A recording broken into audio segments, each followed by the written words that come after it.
Good evening, ladies and gentlemen. My name is Warren Kitchin. I'm the Chair of North Harbour Business, and on behalf of the Executive Committee and our Executive team, it gives us great pleasure to welcome you here to our annual general meeting and the presentation of our annual report and business plan. The financial year ended 2013 was a milestone year for the Association. It built on the successful Vote Yes Again campaign of early 2012, where we re-secured the support of our members on the western side of the motorway, and through to an expansion poll of membership on the eastern side of the northern motorway, which now has built our membership base to over 4,000 business owners and property owners. That's enabled us to become stronger financially.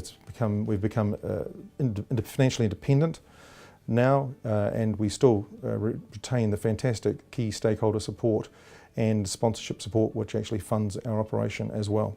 The 2013 year also saw us deliver well on all our normal service delivery programs, including transport, crime prevention and economic development. And we've also significantly grown our relationship with our members through our communications programs, such as our Nhba magazine, our website and our social media program. So overall, a fantastic year, and one in which we're very proud of the achievements we've made. It's also a year where we celebrated our 10-year anniversary, and we'll just show you now a video that was produced for our 10-year anniversary, which acknowledged all those big milestones on our journey to this current scale of over 4,000 members.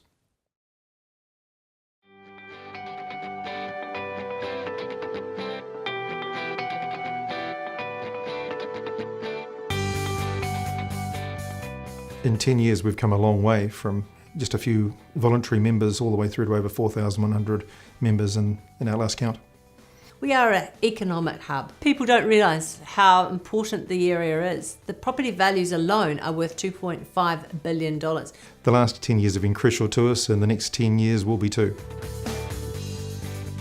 Prior to setting up in 2003, there was no organisation of any kind that I'm aware of in the area. The whole area was going through burglary, so we decided to get it together as a group, and there was about 4 or 5 of us that we managed to, who were suffering the same problems, and we got together and formed the Business Association to give us a voice, one voice, to have a bit of power to make things happen, because quite simply it was just out of control. When I see how we started, which was a group of individuals coming together because their business were being affected by crime, to what it is today, we've achieved a lot. A key facet of our success has been the fact that we have a local focus, but that's the essence of who we are. We know what the local issues are. We know how they impact on our local business owners and our property owners. I think the most important thing we do is represent members' interests through key relationships with stakeholders who can really make a difference to the members' business operations. The real change for our organisation came 5 years ago when we became a business improvement district. By becoming a business improvement district, not only did it make us more accountable to our members because they were funding us, but it also gave us that economic base from which we could build a series of programs that had direct benefit to that local business community. The Crime Is Not OK project is definitely seen as beneficial to our members. The project is designed to support our members by supplying them with practical resources such as the toolkit, offering them training opportunities in such topics as shoplifting and internal fraud. I also undertake as part of the project and CPTEDs, which is through crime prevention through environmental design. So that's looking at the layout of a building and so forth to help them not become victims in the future. Crime is definitely seen as less of an issue than it was 10 years ago for our members. One of the most effective initiatives we've introduced are the real-time cameras that we've put up all over the industrial estate, which allows people to see what's actively happening on the ground at any one time. In order to reduce congestion, we've looked at people in using public transport, we've promoted a carpooling scheme, and we also encourage people to cycle or walk, and there are a whole load of new cycle lanes that have been put up around the area as well. One of the ways we can help our members is to help them resolve issues around access, congestion, even freight problems. They come to us and we've got the right connections at Auckland Transport to try and get those issues resolved. I think our program development has been innovative, but we are continuously looking to fine-tune that and find areas where we can add real value, whether it's events such as our expo, whether it's after fives, whether it's a breakfast, speakers, our new business capability program, which is about educating our owners and operators in the area to try and grow and strengthen their businesses. The other significant change within our environment over the last couple of years has been the advent of the super city. In 2010, the political environment changed forever. It just made the need for a local voice, a strong voice, a relevant voice that much more important. We can actually advance and promote and advocate on behalf of individual or groups of members on certain issues, which gives us a huge advantage over an individual standing alone when dealing with those long-term issues. Over the last 2 years, a lot of our focus has been around going back to our members and conducting 2 ballots. The first was in 2012, where we went to our existing Nhba members and said, would you like us to continue? 74% said yes, so that was fantastic. But we knew that the businesses on the adjoining commercial area, on the other side of the motorway, were suffering from the same issues. So earlier in 2013, we invited them to join Nhba, and we're delighted that they are now part of one of the largest business improvement districts in New Zealand. Thinking back over the 10 years, I think it's been a fantastic journey. I have to say we're incredibly proud of what's been achieved. I think the level of engagement we have with our membership is be second to none, I would suggest, in New Zealand. Hopefully what we do is relevant, adds value, and is going to be a very good foundation for the long term for the next 10 years plus.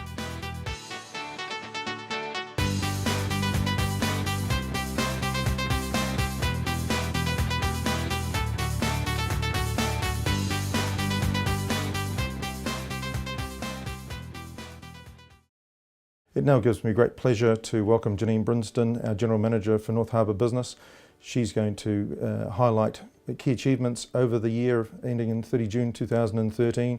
The information is available to you in our annual report, and it's available also online at nhba.org.nz.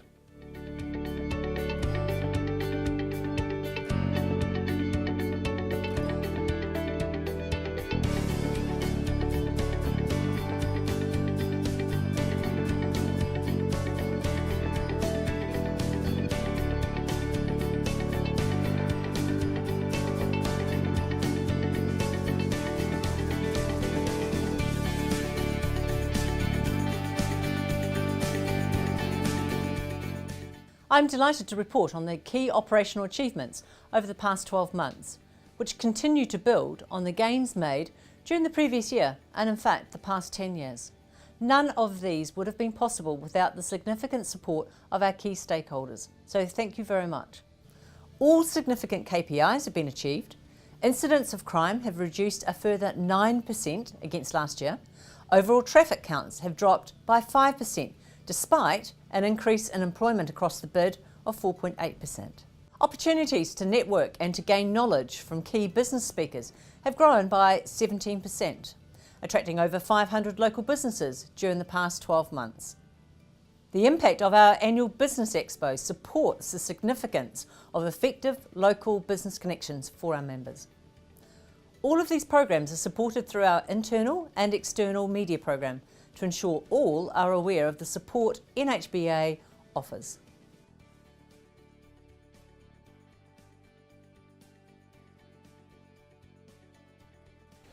It now gives me pleasure to introduce our business plan for the years from 2013 through 2016.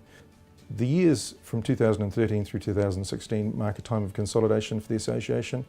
It's a time where we're consolidating the intellectual property that's been built up in both of the executive board all the way through to the operational team, and it's a time to refine our service programs and look at ways that we can add further value to our members and also our key stakeholders as well. So the next 3 years will see us continually refine our activities and also introduce new programs such as the Business Capability Program. And now it gives me great pleasure to hand over to Janine, who will go through the detail for you for the next 3 years and the key focus areas. The key focus in the coming 12 months will be to continue to build on the current understanding of crime prevention, transport and advocacy resources available across the North Harbour bid. This will require an additional focus on the 1,484 new members, added July 1st, 2013. Once this education process is complete, it will provide an exciting and informed base on which to build additional business capability, efficiency and productivity. As current programs reach their maturity, they will be modified to ensure they remain relevant and reflect member demands. For example, due to the success of previous initiatives, we can now extend our programs to include new services such as cyber frauds training and the expansion of the Look Before You Leave camera network. A key program due to launch in Q4 of 2013 is our Business Capability Package, which will deliver a diverse range of training resources to increase the knowledge and capability of business owners and key staff throughout the Business Improvement District.